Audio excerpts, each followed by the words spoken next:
Damos as boas-vindas a mais um episódio do Reuma ABC. Hoje vamos falar sobre lúpus e para isso convidamos o professor Dr. Luís Sousa Inês, assistente hospitalar graduado do Centro Hospitalar e Universitário de Coimbra, o CHUC, e professor auxiliar convidado da Universidade da Beira Interior, também atual presidente da European Lupus Society. Desde já, obrigada por estar aqui connosco, professor Luís Inês. Muito obrigado, é um prazer estar aqui convosco nesta sessão. Para começar, faço então a pergunta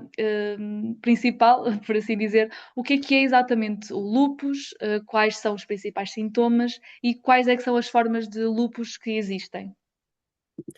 Bem, de uma forma simples, o lúpus é uma doença reumática, autoimune, sistémica, ou seja, o que acontece nestas pessoas é que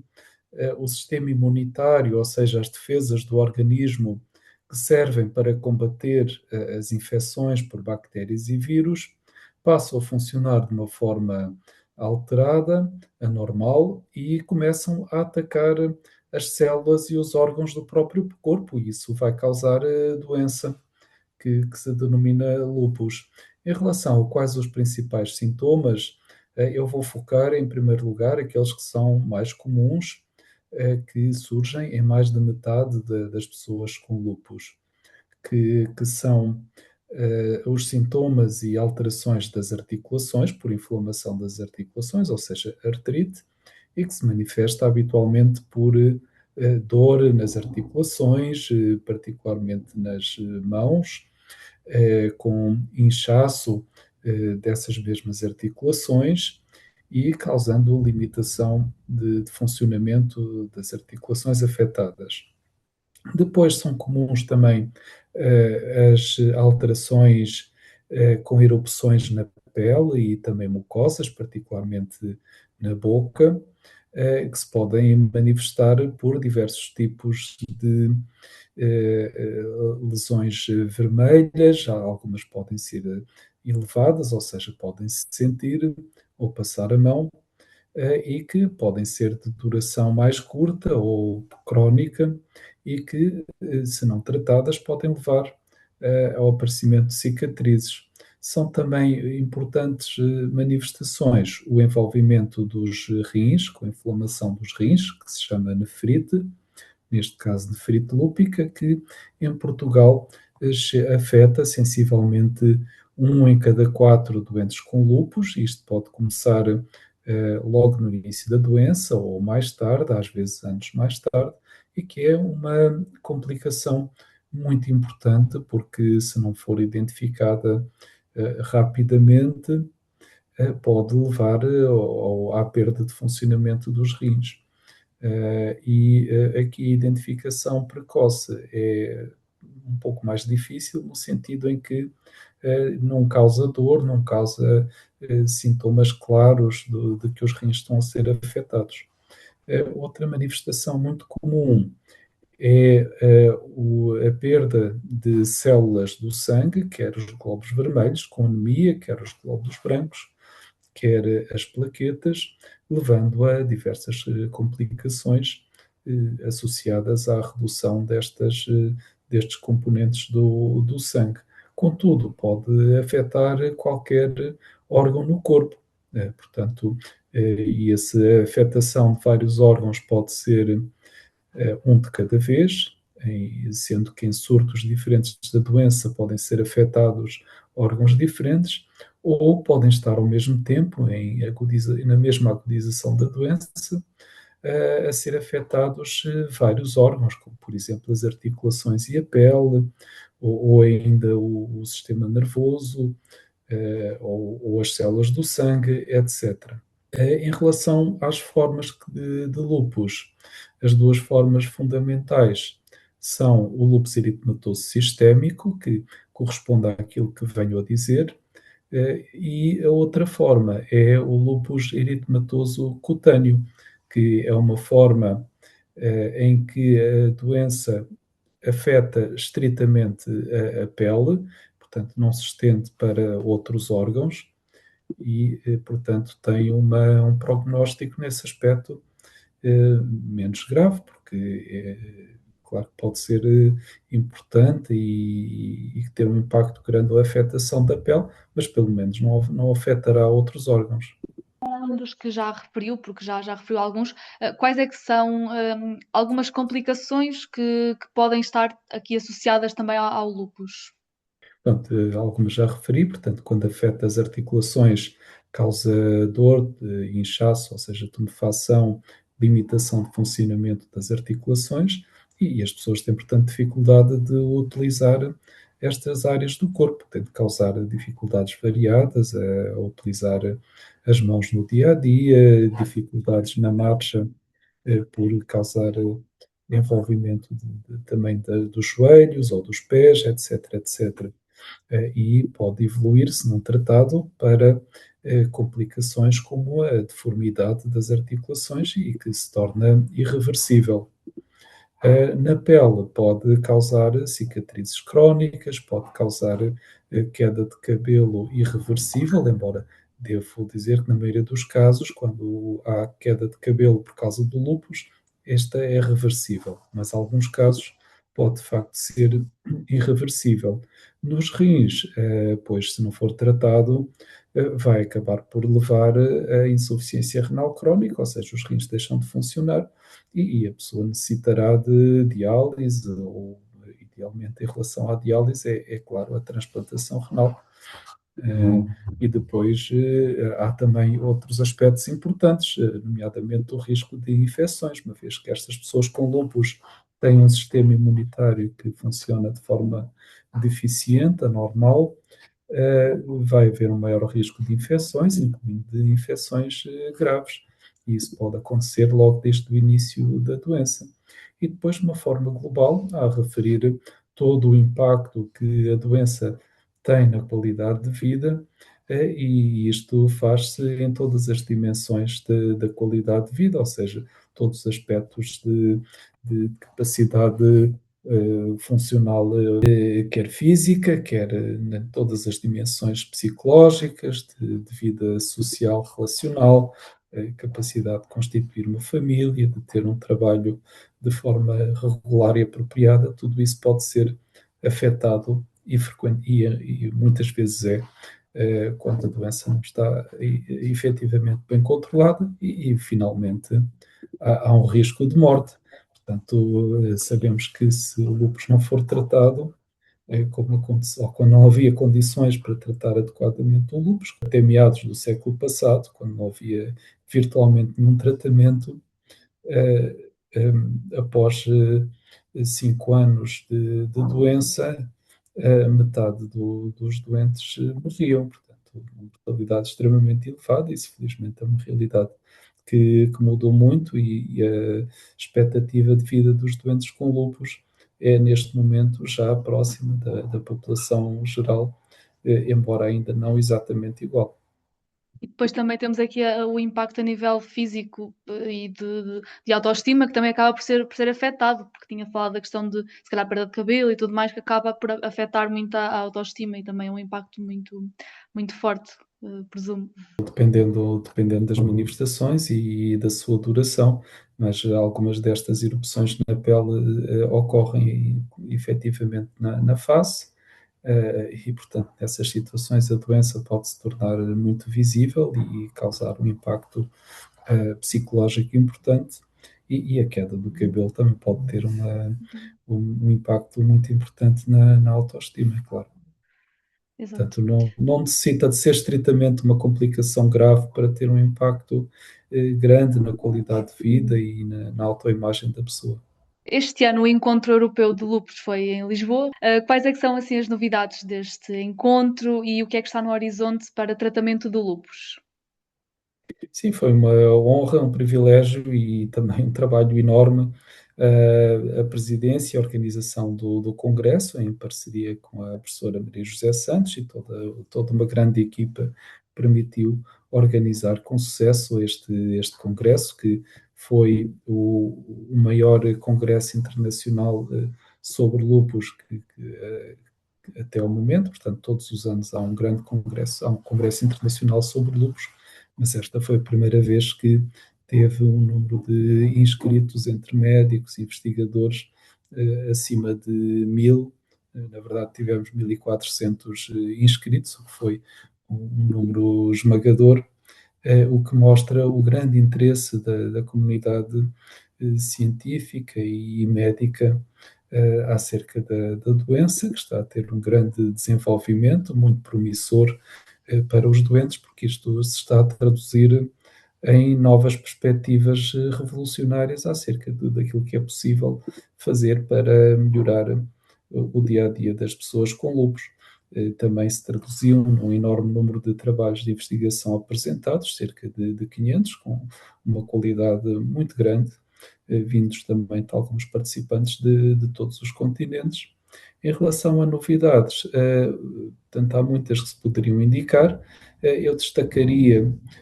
que desde o início encetámos uma parceria muito estreita com a Organização Europeia de Doentes com Lupus, a Lupus Europe,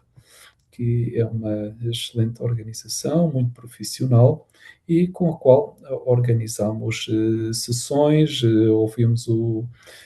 todo os recomendações acerca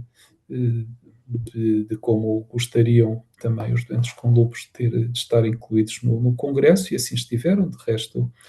praticamente todas as sessões científicas tiveram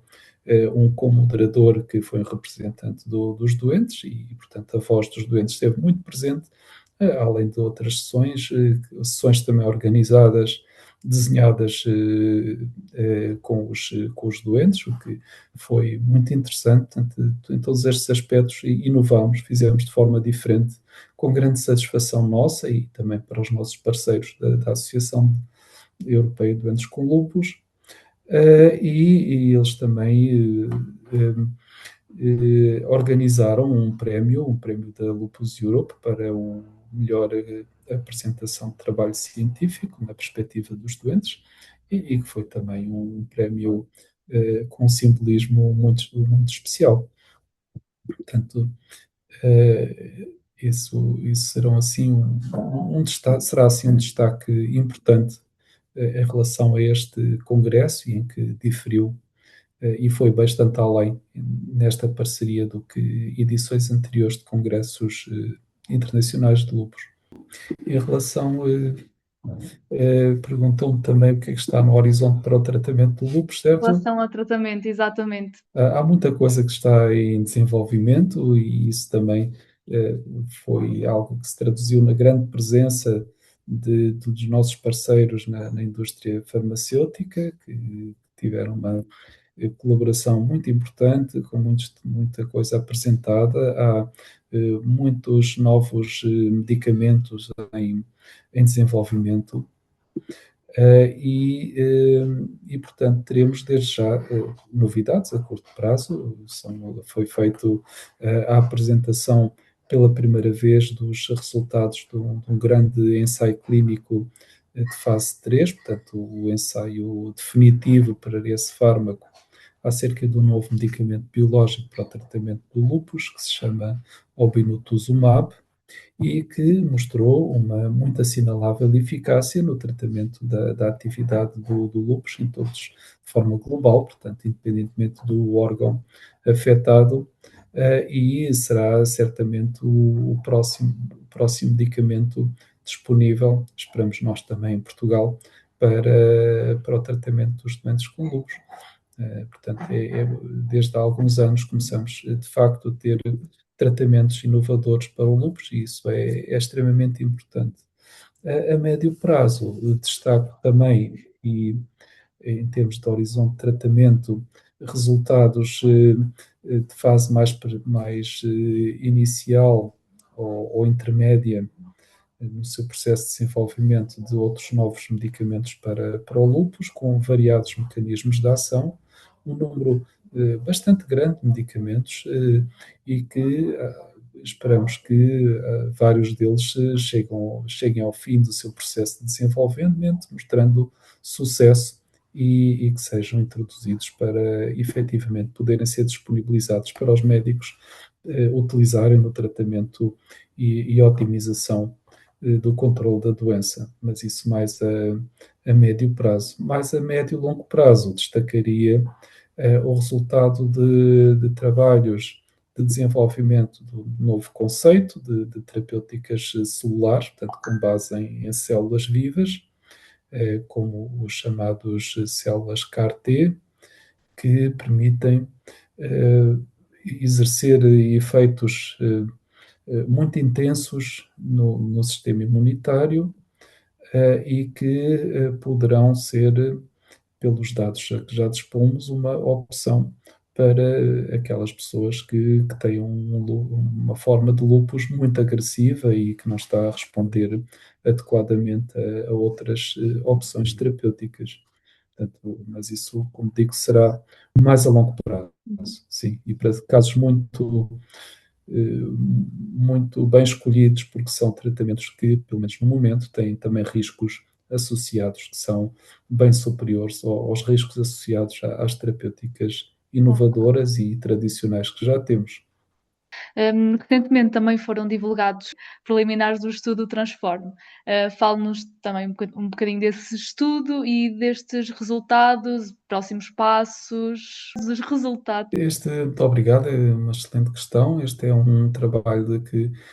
temos muito orgulho. Foi apresentado alguns dos resultados também no Congresso Europeu de Lúpus, em Lisboa. É um trabalho inovador em muitos aspectos, em Portugal e internacionalmente. Resulta de uma parceria entre médicos e investigadores, sendo os investigadores médicos líderes, além de mim, o professor António Marinho, do Porto, em parceria com a Associação Nacional de Farmácias e os farmacêuticos nas próprias farmácias, que foram investigadores em campo para recrutar a população de doentes incluídos e nisto e no alerta para os doentes acerca e incentivo à participação, teve também um papel extremamente importante a Associação de Doentes com Lúpus em Portugal, e depois temos todo o apoio que exerceu uma empresa farmacêutica para permitir pôr tudo isto em prática. Portanto, tivemos aqui um quadrilátero, portanto, doentes, farmácias, investigadores, médicos e indústria farmacêutica para pôr em prática este projeto que tem o aspecto muito importante de que foi um projeto em que os dados foram recolhidos dos próprios doentes quando vão à farmácia eh, eh, para obter os seus medicamentos para o tratamento com lúpus, em que foram incluídos mais de 300 doentes, e esta abordagem de recrutamento dos participantes permitiu recrutar pessoas com lupus de todo o país e da comunidade geral de doentes com lupus. Portanto, não foi restrito, como em muitos estudos, a certos centros mais diferenciados e especializados no tratamento de doentes com lupus, que têm um papel importante, mas que podem, por essa via, levar a ter uma imagem demasiado otimista da situação do tratamento do lúpus em Portugal, uma vez que são pessoas que são tratadas em centros mais especializados. Aqui fomos diretamente à comunidade. Em relação aos resultados daqui obtidos, eu destacaria resultados que mostram que há muito a melhorar, nomeadamente mais de metade dos participantes com lúpus estavam sob tratamento com tratamentos com derivados da cortisona, corticosteroides, por via oral, que são um medicamento importante para controlar as agudizações da doença, mas que hoje em dia não devem ser utilizados como um tratamento crónico, não é? Devem ser utilizados de uma forma limitada no tempo e em dose para controlar a doença, porque se usados de outra forma, em doses maiores e mais prolongada e forma desadequada, vão conduzir a risco de infecções e a risco de variadas complicações que reduzem quer a esperança de vida, quer a qualidade de vida e aumentar o risco de variadas complicações nas pessoas com lúpus. Pronto, verificamos que são demasiadas pessoas com lúpus que tomam corticosteroides, mais daquilo que seria expectável, e também, infelizmente, cerca de um quarto das pessoas nestes 300 e tal doentes tomavam uma dose de corticosteroides que é também excessiva e por um tempo demasiado prolongado em relação àquilo que é recomendado atualmente. Portanto, o que indicia que os médicos estão a tratar em Portugal os doentes com lúpus, eh, eh, baseando-se demasiado ainda em corticosteroides e não utilizando, portanto, todo o potencial de outros fármacos que existem, que permitem controlar a doença e mantê-la controlada com maior eficácia e maior segurança. Portanto, há aqui algumas coisas que é de facto necessário mudar. Este estudo tem resultados que nos mostram uma realidade portuguesa que está agora melhor caracterizada e não havia dados prévios sobre isto, e também muitos poucos dados desta forma a nível de uma realidade europeia ou internacional, e termos estes resultados permite-nos delinear uma estratégia acerca de que medidas implementar para melhorar quer os aspectos de diagnóstico, um diagnóstico mais atempado, um seguimento de qualidade otimizado, né, em termos médicos, que deve ser um seguimento especializado, porque esta é uma doença muito complexa, não é uma doença muito frequente, não sendo rara, mas não é muito frequente, e isso exige uma diferenciação especial dos médicos que tratam, de forma a otimizar o tratamento de acordo com as normas de melhor prática clínica internacional. E como vemos dos resultados do Transform, essa otimização não está feita, como mostra o excesso de utilização de derivados de cortisona, corticosteroides. Da sua experiência nacional e europeia, como é que vê o papel das associações de pessoas com doenças? Já falamos um bocadinho sobre, mas com certeza há mais a dizer. Sim, estas associações têm um papel potencial muito importante em variados aspectos, e o modelo já implementado pela Associação Lupus Europe, que é muito dinâmico e profissional, mostra-nos aquilo que pode ser feito e que pode ser também melhor implementado em Portugal. Tem realmente um papel importante no aumento, quer no aumento do conhecimento, do alerta da população geral para esta doença, auxiliando a que sejam tomadas medidas para um diagnóstico mais precoce, a orientação destas pessoas com possível diagnóstico de lúpus para os centros especializados que a tratam com melhor eficácia. Também tem um papel importante na educação dos próprios doentes, pelos, e muito importante esta vertente de educação dos doentes pelos próprios doentes, em aliados aos melhores especialistas médicos, de forma a elaborar informação de melhor qualidade, permitindo tirar muitas dúvidas acerca do que é a doença, do que esperar, de como tratar, etc. E também tem um papel importante em termos de advocacia em relação aos organismos estatais e não estatais decisores, para melhorar as condições oferecidas para que estas pessoas possam obter um tratamento, monitorização adequados, de forma a normalizar a sua vida no dia a dia. Portanto, e este papel destas associações, aliados aos outros parceiros, médicos e outros, é absolutamente fundamental. Portanto, espero que o futuro seja, muito breve trecho, um grande dinamismo e atividade proativa da associação em Portugal, tal como se vê a nível internacional europeu. Por último, que mensagem gostaria de deixar às pessoas que vivem com lupus? Sim, a mensagem fundamental é aquilo que verificamos dos resultados que temos no nosso próprio centro, em que vemos que é possível assegurar à grande maioria dos doentes com lúpus um verdadeiro controlo da doença, de forma habitualmente estável ao longo do tempo, com um controlo rápido e eficaz das agudizações da doença, de forma a evitar que cause danos a longo prazo e assim permitir que estas pessoas tenham uma vida normal. É muito importante e possível hoje em dia que as pessoas vivam a sua vida pela sua vida e não de forma alguma em função da doença. Portanto, espero eu que aquilo que desejo para os meus doentes é que se lembrem que têm lupus apenas quando têm que tomar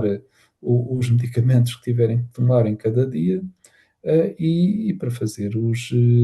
exames e consultas que tenham que fazer e no resto que vivam a sua vida de forma perfeitamente normal e a mensagem é que isto é efetivamente já possível hoje em dia para a grande maioria das pessoas com lupus,